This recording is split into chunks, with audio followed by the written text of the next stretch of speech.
응답해 주신 내용을 담고 있습니다. 날짜상으로 보면 느헤미야는 4개월이 넘는 기간 동안 하나님께 기도했습니다. 그는 1장 11절에서 말씀하는 것과 같이 매일 응답받을 것을 기대하면서 하나님께 기도했습니다. 1장 11절에 보시면 주여 구하오니 귀를 기울이사 종의 기도와 주의 이름을 경외하기를 기뻐하는 종들의 기도를 들으시고 오늘 종이 형통하여 이 사람 앞에서 은혜를 입게 하옵소서 하였나니 그때 내가 왕의 술 관원이 되었느니라. 그리고 느헤미야가 그토록 바라던 그 디데이가 바로 아닥사스다 왕 제20년 니산월에 왕궁의 한 잔치 때 일어났습니다. 2장 1절과 2절에 보시면 아닥사스다 왕 제20년에 니산월에 왕 앞에 포도주가 있기로 내가 그 포도주를 왕에게 드렸는데 이전에는 내가 왕 앞에서 수심이 없었더니 왕이 내게 이르시되 내가 병이 없거늘 어찌하여 얼굴에 수심이 있느냐 이는 필연 내 마음에 근심이 있음이로다 하더라. 그때 내가 크게 두려워하여. 이 니산월은 바벨로니아 달력상으로 첫 달에 속한 날입니다. 첫 달이고 또 왕 앞에 포도주가 있었고 또 그 곁에 왕후도 곁에 있는 것으로 보아서 모르긴 몰라도 왕궁에 일종의 잔치가 있었던 것으로 보입니다. 이 잔치를 하며 왕궁의 사람들뿐만 아니라 여러 손님들도 오기 마련이지 않겠습니까? 그러다 보니까 왕을 경호하는 이런 것도 평상시보다 더 엄중했을 것입니다. 역사책이나 또 영화를 볼 때면 이 왕을 대적하는 이들이 잔치와 같은 때에 왕을 암살하려는 이런 시도들이 있는 것으로 많이 보이지 않습니까? 또 성경에서도 보면 이 압살롬이 그의 형 암논을 죽이려고 계획했던 때도 이 잔치를 벌였을 때였습니다. 그러니 왕을 보호하는 이 경호대나 또는 왕의 음식의 이런 이상 여부를 가리는 이 술관함과 같은 일을 세울 때는 아무래도 다른 이보다 왕이 더 신뢰할 수 있는 사람을 세웠을 것이 분명합니다. 그런데 오늘 성경에 보니 이 술관원 자리에 누가 있느냐 하면 놀랍게도 느헤미야가 있었던 것이죠. 느헤미야가 술관원이 된 것은 절대 우연이 아니었습니다. 이는 하나님께서 그를 택하신 결과이고 동시에 그가 하나님께 받은 기도의 응답이기도 했습니다. 느헤미야는 이 사실을 분명히 확신했습니다. 1장에서 느헤미야가 기도한 내용을 볼 때면 그는 환난 중에 있는 예루살렘 사람들과 성벽을 다시 쌓는 일에 있어서 이 제국의 왕의 허가가 반드시 필요함을 믿었기 때문에 하나님께 기도하기를 이 사람 앞에서 은혜를 입게 하옵소서라고 항상 기도했던 것입니다. 그러니 그가 술관원이 되고 또 왕이 친애하는 자로 세워지는 것을 그저 우연이 된 것으로 여기지 않았던 것이죠. 그런 그는 매일 기도하면서 왕의 모습을 관찰했을 것입니다. 그리고 때가 되며 왕의 입을 통해 자기의 마음의 소원을 이야기할 때가 항상 오늘 임하기를 바라며 왕의 앞에서 매일 서 있었을 것입니다. 그런 마음을 가진 중에 오늘 왕이 그에게 갑자기 이렇게 물어본 것입니다. 2절을 보시면 왕이 내게 2장 1절에 보시면 2절에 보시면 왕이 내게 이르시되 내가 병이 없거늘 어찌하여 얼굴에 수심이 있느냐 이는 필연 내 마음에 근심이 있음이로다 하더라. 그러자 느헤미야가 그때 크게 두려워했습니다. 두려워한 이유는 크게 두 가지입니다. 하나는 바로 무엇이냐? 앞서 정황을 말씀드린 것처럼 이 왕의 술관원 자리는 왕의 이런 생과 사가 결정될 수 있는 중요한 자리였기 때문에 이 술관원의 근심 어린 얼굴빛은 자칫 오해를 일으킬 수 있었습니다. 또한 왕이 참석한 잔치 자리에 이 밝고 또 기쁜 얼굴빛이 아닌 이런 근심 어린 기색을 하고 있는 것은 이 왕에게 매우 큰 결례가 되는 것이기도 했습니다.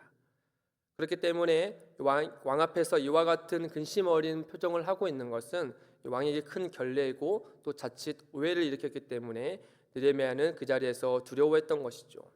또 하나의 이유는 아마 그가 마음으로 결정한 이 요청을 왕에게 했을 때 이 왕이 거부할지도 모른다라는 사실 때문이었을 겁니다.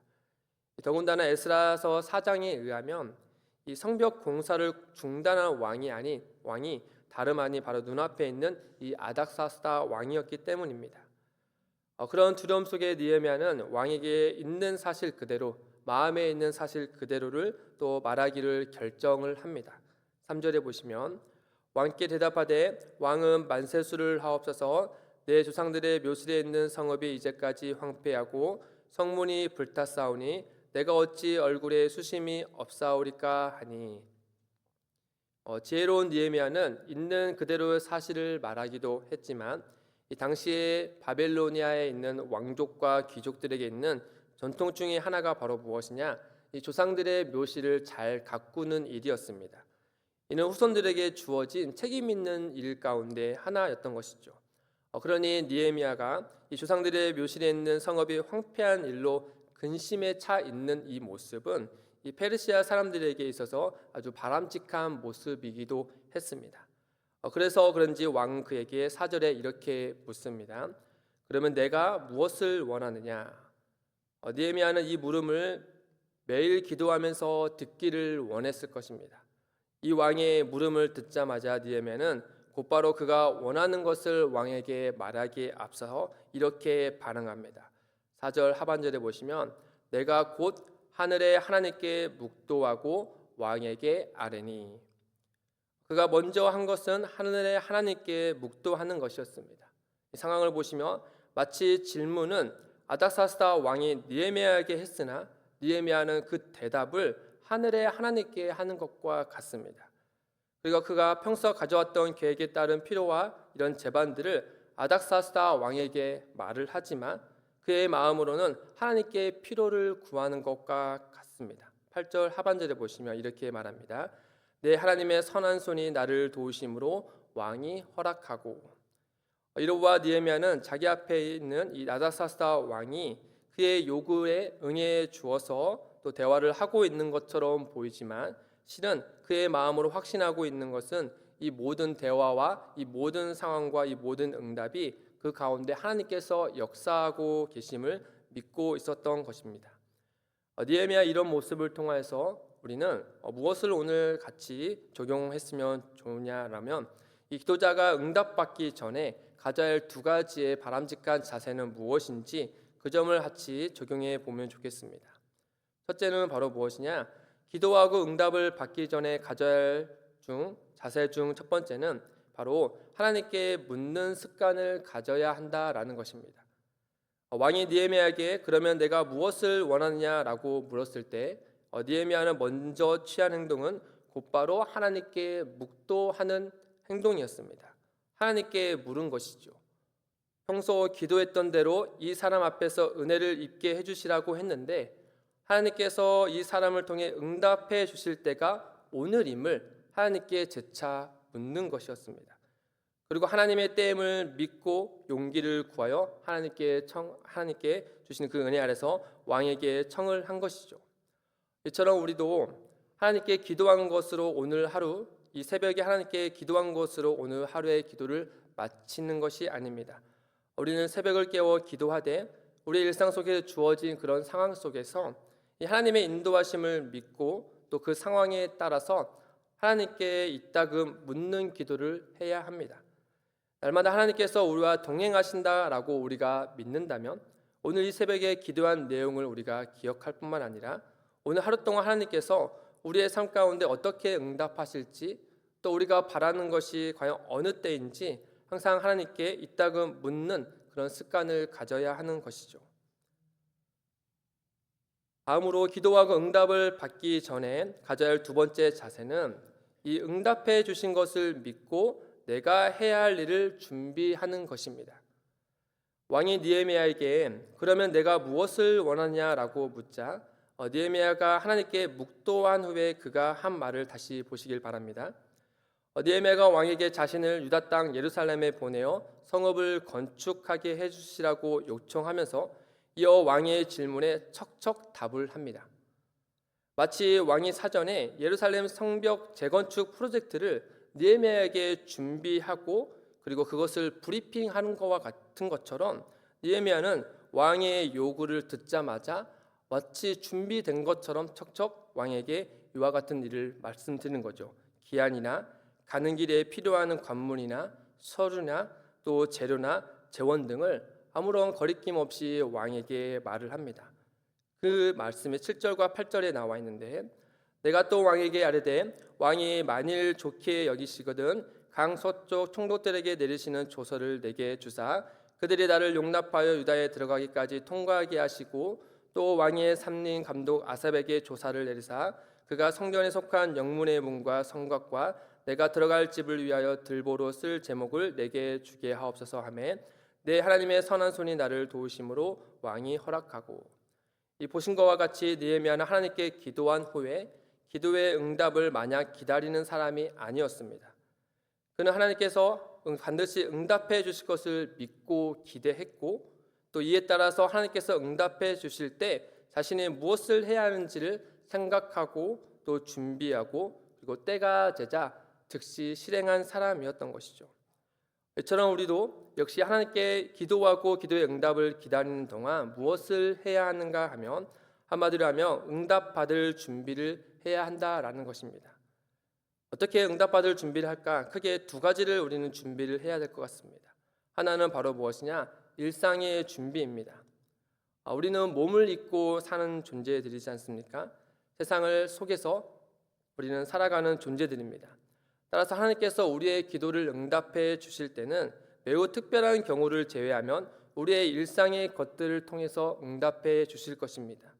그러니 응답 받으실 것을 믿음으로 상상하면서 하나님께서 어떻게 우리의 일상을 통해 역사해 주실 것인지 깊이 생각하고, 그에 따라 현재 내가 무엇을 준비해야 하는지 고민하고 또 계획을 하는 습관을 가져야 하는 것이죠. 한 예로 가족 구원을 두고 기도한다면 하나님은 우리가 속한 교회를 통해서 또 가족인 자신을 통해서 인도하실 것이 매우 분명합니다. 그렇기 때문에 교회에 합력하여 가족을 구원하기 위해 구체적으로 어떻게 준비하면 좋을지 고민하고 계획하고 실행하는 노력들이 우리에게 있어야 하는 것이죠.